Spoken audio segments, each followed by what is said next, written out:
What's going on, YouTube? Thomas L here. Since the Sundance Film Festival lineup of 2019 was announced, I decided to do a top 10 list of my 10 favorite movies that premiered at Sundance early this year. Then, of course, after this, I've ended up seeing them in, when they got released in theaters and all. So, I gotta say, I simply, like some of the stuff that gets shown at Sundance. I mean, Sundance Film Festival, I never went to the film festival itself, but most of the films that gets shown at the film festival usually end up in my top 10 of the year. I mean, that's how it always usually is lately. I mean, because they pretty much, like, lots of good stuff come out from Sundance, and the films on my top 10 list were really solid. So, that being said, here's my 10 favorite movies of this year's Sundance. Alright, coming in at number 10 is this really underrated film called Don't Worry, He Won't Get Far on Foot. The movie is directed by Gus Van Sant, who of course directed stuff like Good Will Hunting, the Psycho remake, loads of other stuff. And this film stars Joaquin Phoenix, Rooney Mara, Jonah Hill, and Jack Black. Now, Joaquin Phoenix plays famed artist John Callahan, who is paralyzed from the waist down after being in a car wreck.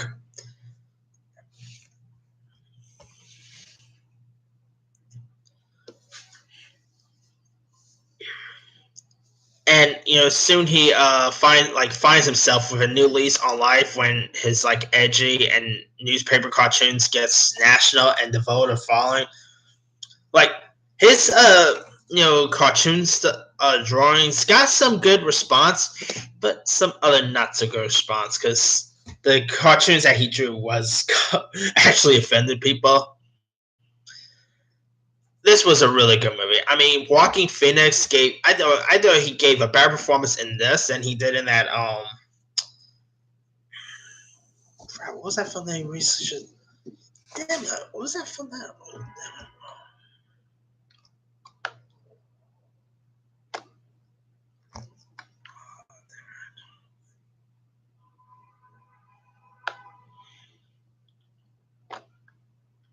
You Were Never Really Here.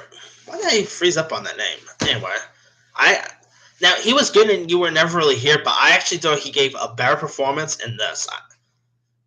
I think he should actually get an Oscar nomination for his performance in this movie. I thought he was that good. I mean, if you guys haven't seen the film yet, I believe it got released on DVD and Blu-ray already, so check it out. It's a really fantastic film. All right. Coming in at number 9 is the film The Long Dumb Road. Now, I actually just saw this one recent, and this film had Jason Mantzoukas and Tony Rivoli. Now, Jason, of course, is best known for stuff like Big Mouth and The League, Brooklyn Nine-Nine. I really dug his and Tony Rivoli's chemistry in this. Now, of course, Rivoli is best known for playing Flash Thompson in Spider-Man Homecoming. And he's been in other stuff like Grand Budapest Hotel, a few other stuff. This is a really funny little road trip film. I really dug the chemistry between both Jason and Tony. Their chemistry was on point. The film was also directed by a teacher director, Hannah Fidel. She did a good job at directing.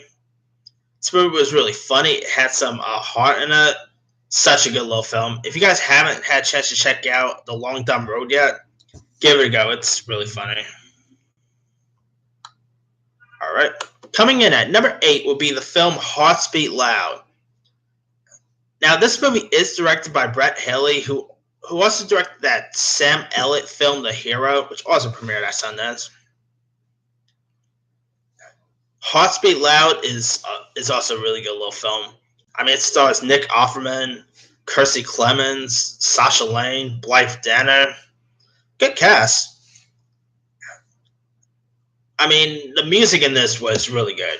Kirstie Clemens plays like a college student who ends up doing music with her dad after their song goes viral. It's a really good little film. The song in this, that's also the name of the movie. I think that song deserves a Oscar nomination for Best Original Song. It's that good of a song. And Offerman gave a good performance too. I mean, Nick Offerman shows that he could do more than just being that guy from Parks and Rec. And Kirstie Clemens is someone to keep your eye out for. She's a good actress, so definitely give this one a go. All right, coming in at number 7 will be the film Assassination Nation. Now, this movie was nuts. When I mean nuts, I mean nuts. I mean, this movie shows that there's literally no privacy at all, and it's a completely crazy film. I don't really want to talk much about this one because you can really, it's easy to get spoiled, and I don't know how many people have not seen this movie yet. But Assassination Nation, it's actually really fun. The 4 leads, played by Odessa Young, Abra, Harry Neff, and I forgot the other actress's name. I think it's Suki Warhouse. Can't remember the other actress's name, but the 4 leads was really good in this.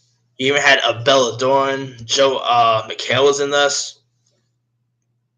It was a really fun film. I mean, if you guys haven't seen it yet, this is another film worth checking out. All right.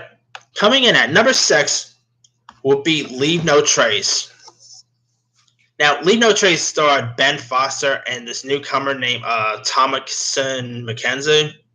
They were both really good in this film. And I think Ben Foster pretty much gave one of the best performances of his career in this.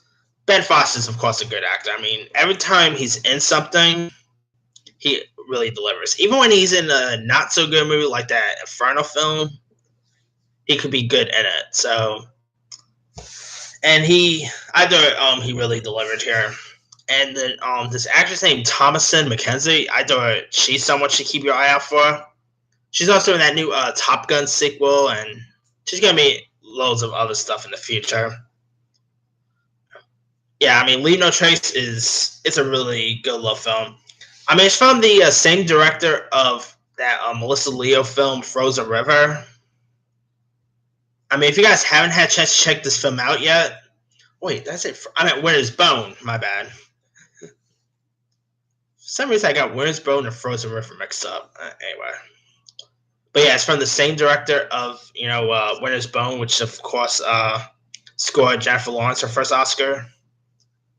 But anyway, Leave No Trace, as I said, it's really good. I mean, I think it got a few Independent Spirit Award nominations, so well deserved. All right. Coming in at number 5 is Searching. Now, this movie stars John Cho as a father whose daughter goes missing, so he goes to her social media accounts to find out where she is and what happened to her. Searching it's fantastic. I kind of already talked more about this the other day when I was doing the DVD talk. But Searching, I mean, John Cho, I thought gave a really good performance here. I mean, John Cho shows that he could do more than just, the guy from Harold and Kumar and American Pie. He was fantastic in this. And, he also scored an Independent Spirit Award nomination for his performance here. Well deserved too. I mean, Searching, it's a really good film. I mean, it's really engaging. It's thrilling. And also, it stars Deborah Messing, who's always good. So, definitely give Searching a go. I think I'll probably end up enjoying it.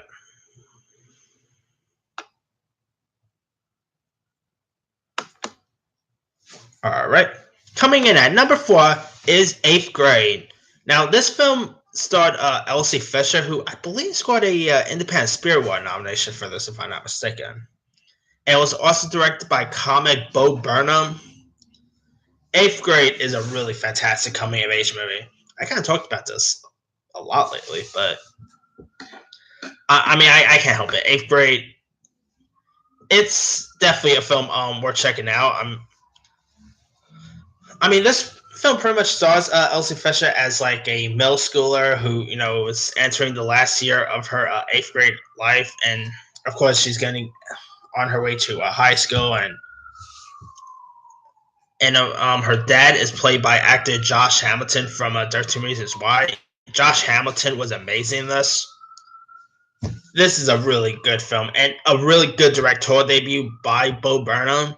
Makes me curious to see what he's gonna do next after this because he does such a good job with this movie. All right, coming in at number 3 is Blind Spotting. Now, this movie was directed by Carlos Lopez Estrada, and it starred Hamilton's David Diggs and newcomer Rafael Caso. They both were amazing in this movie. David Diggs gave probably one of the best performance I've seen out of him. John Cho, he also scored an Independent Spirit Award nomination for this performance. Well deserved too. David Diggs was amazing in this. Rafael Cassell gave a pretty good breakthrough performance here. This movie was pretty intense at times. There was literally some most intense stuff in this. There's a few other good supporting players like Jenner Garver I think that's how you pronounce the last name from the show True Blood. She was good in this. Jasmine Kepis Jones was really good. Tisha Campbell was in this. Wayne Knight from Seinfeld fame had her on this. It's a really fantastic movie. If you guys still haven't had a chance to check out Blind Spotting yet, give it a go. It's also a really good directorial debut by Carlos Estrada. All right. Coming in at number 2 is Skate Kitchen. Now, this is actually one of my favorite indies of the year. It stars mainly newcomers in this. And for people who didn't have much acting experience, I gotta say, the newcomers in this was pretty good. They're mainly skateboarders, they're not really trained actors, and they did a really good job. It's led by skateboarder Ariel Vanberg. I think that's how I pronounce her last name. She was good. Her Skate Kitchen co-stars was all good in this. You even had a few other people like Jaden Smith, Elizabeth Rodriguez. Good supporting players. If you guys still haven't had a chance to check out Skate Kitchen yet, give it a go. It's director Christelle Moselle, who also did that movie Woodpack. She scored a Gotham Award nomination for this, and well deserved. It's a really good film, and yeah, definitely give it a go. I think you'll probably enjoy it. All right, coming in at number 1 is Won't You Be My Neighbor, which is, of course, the amazing documentary about the life of Fred Rogers, who, of course, is best known for Mr. Rogers' Neighborhood. This is a fantastic movie. It really went in depth on who Mr. Rogers was, and it was pretty cool seeing Mr. Rogers on the big screen in this, and it'll actually leave you in tears. And if you guys knew Mr. Rogers like in his shows and all, this will definitely bring some joyness to you. And also, after seeing this, cannot wait to see how good Tom Hanks would do as the role in that You Are My Friend film coming out next year. So keep your eye out for that. But yeah, Won't You Be My Neighbor? It's really fantastic. It really, like I said, it really went in depth on the life of Mr. Rogers, and even if you don't really know who Mr. Rogers was, I think you'll probably enjoy it, and it'll teach you some stuff about Mr. Rogers, and And definitely, with everything going on in the world pretty much needs Mr. Rogers. Yeah, I mean, if you guys for every reason still haven't seen "Won't You Be My Neighbor," I mean, you don't even have to be a Mr. Rogers fan to actually appreciate this film. It's that good of a doc. But yeah, check out "Won't You Be My Neighbor." It's amazing. All right, that's pretty much it for my 10 favorite Sundance movies of 2018. Let me do the quick rundown. 10. Don't worry, he won't get far on foot. 9. The Long Dumb Road. 8. Hearts Beat Loud. 7. Assassination Nation. 6. Leave No Trace. 5. Searching. 4. Eighth Grade. 3. Blind Spotting. 2. Skate Kitchen. 1. Won't You Be My Neighbor. Now, there's a few other ones, that I could have added. American Animals is a good one. That's in my honorable mention. Best Education Cameron Post with Chloe Moretz is a good one. Monsters and Men. Sorry to Bother You. The Tale. Wildlife. Another documentary, Robert Williams, Come Inside My Mind is a good one. Futile and Stupid Jester is pretty good. What They Had with Hilary Swank, that's a good one. Juliet Naked. Hereditary. Boy, they premiered lots of good stuff at Sundance. Let me leave it to you guys. What are your favorite movies that premiered at Sundance this year? Drop a comment below. Don't forget to like, subscribe, hit that bell for more notifications. This here is Thomas L. signing off.